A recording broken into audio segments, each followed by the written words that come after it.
Se o câncer é expiação, como pode ser também genético? Uma coisa não necessariamente tem a ver com a outra, mas o câncer ele não é necessariamente expiação. Todas as experiências que o espírito passa, à exceção da doença mental, podem ser prova, expiação e pode ser missão. A gente realmente tem muito a tendência de enxergar o câncer como expiação, e isso realmente responde por uma boa parte, pela maioria dos fenômenos desse tipo.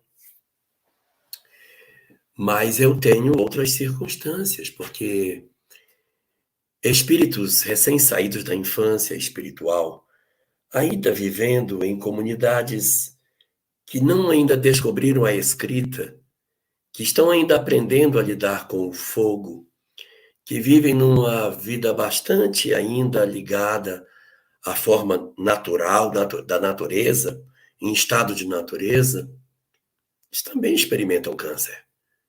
Não é muito comum, mas existem episódios de câncer. Ué, e aí, é expiação? Não, existem situações de câncer que são provacionais. Nos seres humanos, ela é bem menos comum. Mas nos animais, todos os cânceres de animais são todos provacionais. Animal não tem karma para ter câncer. Ah, eu sei que um câncer nos ossos dói, é verdade. Mas para os animais, é uma experiência provacional, não é uma experiência expiatória.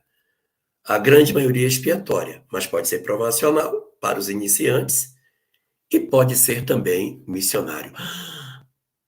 Câncer missionário, como é que pode? Eu decido vir como mãe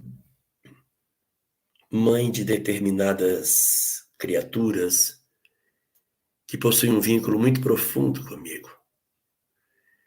E nós vamos viver numa determinada região que possui, por exemplo, uma radioatividade muito alta, uma presença muito alta de um determinado composto, césio, tório, urânio, sei lá, composto desse que é radioativo e que eu vi, a minha casa é perto dali, e eu recebo cargas bastante elevadas dessa substância. E isso me provoca um câncer. Mas eu não estou ali por ele. Eu estou pelos filhos que eu vim buscar. Eu reencarnei por amor. E sei que a experiência de viver ali vai me levar provavelmente à desencarnação, mas é o lugar que eu tenho para viver. Ali são os filhos que eu amo. Como diz Plotina no livro 50 anos depois, os anjos têm o poder de aparar os golpes do mal, porque para eles o sofrimento não é como é para nós. Então, espíritos muito evoluídos podem se submeter a determinados sofrimentos sem que seja necessariamente expiatório. Então, o câncer pode ser expiatório, a grande maioria, pode ser provacional e pode ser missionário. Mas agora vamos para a sua pergunta. Se ele é expiatório, como é que ele pode ser genético? E que uma coisa tem a ver com a outra. Se eu, por exemplo, preciso viver uma determinada experiência, eu sou atraído para uma família que tem características genéticas, características genéticas predisponentes a determinada característica genética que leve ao câncer. E é importante observar que genética não é ciência exata, trabalha no campo das possibilidades.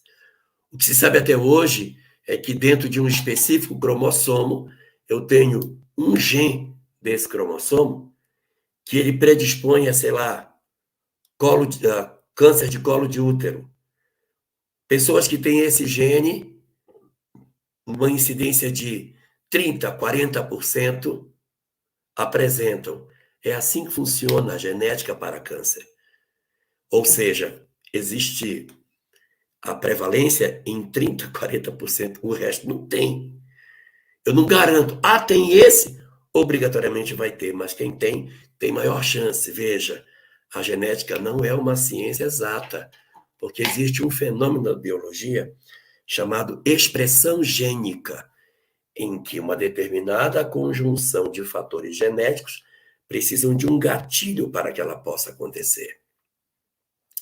E mesmo eu tendo nascido numa família com determinada predisposição, eu não tive a doença, mas os meus irmãos tiveram.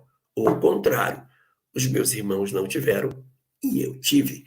Então, o câncer, não só ele pode ser provacional, expiatório ou missionário, como ele tem características que são genéticas, mas não são determinísticas.